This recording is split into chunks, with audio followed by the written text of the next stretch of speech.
Ya estamos en la recta final de esta edición de Sin Censura con Vicente Serrano, pero como todos los viernes, déjeme enlazarme con el profesor, el doctor Jesús López Almejo, tu profe de RI, el profesor Jesús López Almejo, quien también forma parte de esta familia Sin Censura.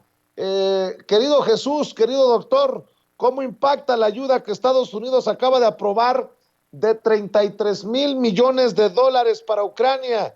Y cómo también, qué impacto tiene que Rusia haya cortado el gas a Polonia y a Bulgaria. ¿Cómo responde Europa ante esto? Te saludamos con mucho gusto, doctor. Adelante con la información. Hola, ¿qué tal, Vicente? Amigos de Sin Censura, les saludo desde Toledo, España, ya listos como cada viernes para darle al análisis. Y sí, Vicente, como preguntas, la cosa nuevamente entre Rusia y los países de la Unión Europea se puso complicada, porque por un lado, Rusia ya cumplió lo que prometió. Esa promesa era que si los países europeos y de la OTAN, es decir, los de la Unión Europea y los de la OTAN, que le han sancionado, que lo han bloqueado, que lo han estado literal fustigando en torno al tema de Ucrania y que no le dieron la oportunidad de negociar, pues ahora dicen que Vladimir Putin les está chantajeando con el tema de, pues ahora sí que de los hidrocarburos. Y en ese contexto, Polonia y Bulgaria acaban de ser los primeros a los cuales les cumplió la promesa. Siguen en la lista tal vez Alemania, Italia, Austria y bueno, si nos vamos más lejos, los países bálticos y Finlandia. Fíjate, Vicente, en el caso por ejemplo de Finlandia, que tiene en este momento menos 1 grado centígrado, dice que no van a pagar en rublos y que Rusia le haga como quiera. Y bueno, en el caso de Bulgaria ya le hizo como quiso, y lo que le hizo como quiso por no pagarles en rublos es cortarle la llave desde el 27 de abril.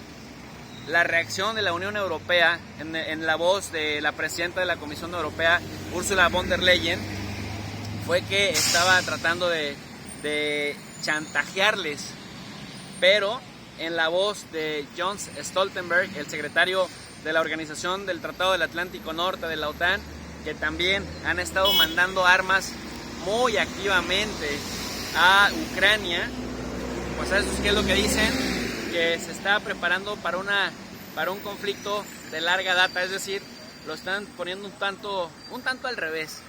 Ahora, ¿qué va a pasar con todos estos países que se nieguen? Se habla de que por lo menos 4 países por debajo del agua ya están comprándole, digamos, en rublos, que fue la condición de Vladimir Putin para los países hostiles. Entonces ya están comprándole.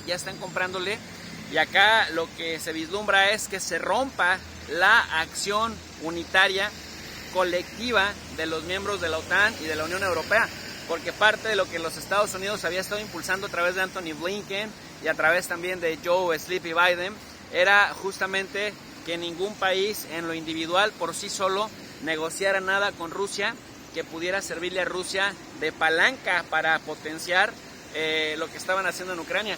Lo cierto es que la realidad los rebasa, empezaron a hacer cosas surreales, y por cosas surreales me refiero a que no quisieron negociar nada, no quisieron darle garantías jurídicas de la neutralidad ucraniana a Rusia, y entonces, pues en una posición de vulnerabilidad y de sensibilidad, pues prácticamente van en desventajas. Rusia lo único que tiene que hacer es cerrarle la llave a 3-4 países de la Unión Europea, y con eso los pondría de rodillas, porque mira, en lo que va de la guerra hasta la fecha, ya ha vendido 63 mil millones de dólares en petróleo, carbón y gas.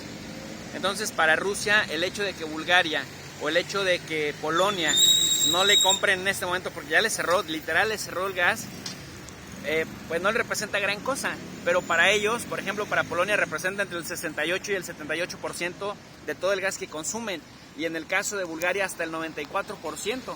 Entonces sí se ven en un problema bastante importante.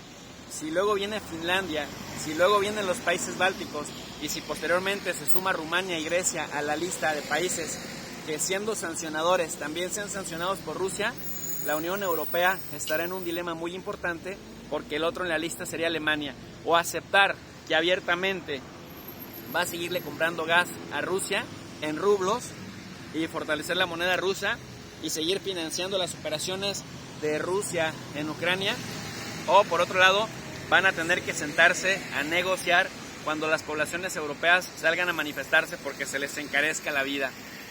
Ahora, con respecto a la segunda pregunta que me haces, Vicente, de qué significa esto de que Estados Unidos haya aprobado un incremento muy importante de ayuda para Ucrania.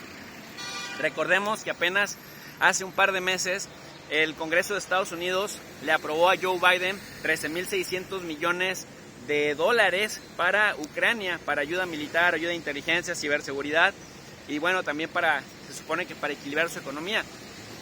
Joe Biden había pedido 12.000 millones de dólares y el Congreso le aprobó casi 14.000. Y ahora en este momento Joe Biden lanza otra iniciativa, pide 33.000 millones de dólares para Ucrania. Se los venden, se los dan, se los otorgan, se los aprueban además 417 congresistas contra 8. Y dicen que de esos 20.000 millones van a irse directamente a fortalecer a las Fuerzas Armadas ucranianas. ¿Cuál es la lectura, querido Vicente? En términos geopolíticos, pero también en perspectiva comparada, empiezo por la perspectiva comparada en un proceso histórico. Ya hizo eso Estados Unidos con Saddam Hussein en 1980 en la guerra en contra de Irán. Financiaron a las tropas iraquíes para hacerle la guerra a Irán. Y también ya hicieron esto con los mujahidines en el año del 79 para combatir justamente al ejército soviético de aquella época. Los desgastaron durante 10 años. Afganistán quedó desangrado, quedó de rodillas. El ejército rojo en aquel momento, el ejército de la Unión Soviética, tuvo que salir también de Afganistán. Estados Unidos le metió muchísimo dinero, pero también le metió armas, le metió logística, inteligencia, etcétera, y terminaron muy mal tanto la Unión Soviética como Afganistán. En este momento Estados Unidos está aplicando la misma fórmula, no de una guerra abierta como fue en Siria o como fue en Libia, pero sí una guerra de desgaste como ocurrió entre Irán e Irak en la primera guerra del Golfo que se da entre 1980 y 1988, y también entre Afganistán y la Unión Soviética, en donde, bueno, prácticamente durante 10 años, entre el 79 y el 89, se desangraron con el apoyo que Estados Unidos les estuvo brindando.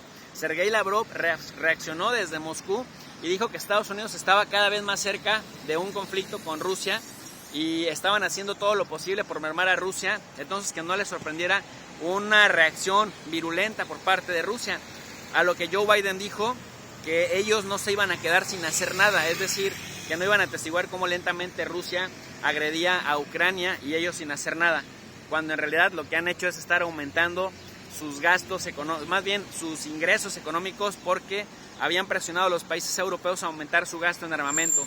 Y bueno, Vicente, otra cosa importante de Estados Unidos es que acaban de aprobar también en el Congreso de Estados Unidos que Rusia, además de que ha sido, digamos, requisitada, ha sido víctima de unas pesquisas importantes, pues de que Estados Unidos pueda quedarse con eso que le habían congelado a Rusia, con esos activos, yates, apartamentos, cuentas de banco, o sea, Vicente, piratería pura y dura.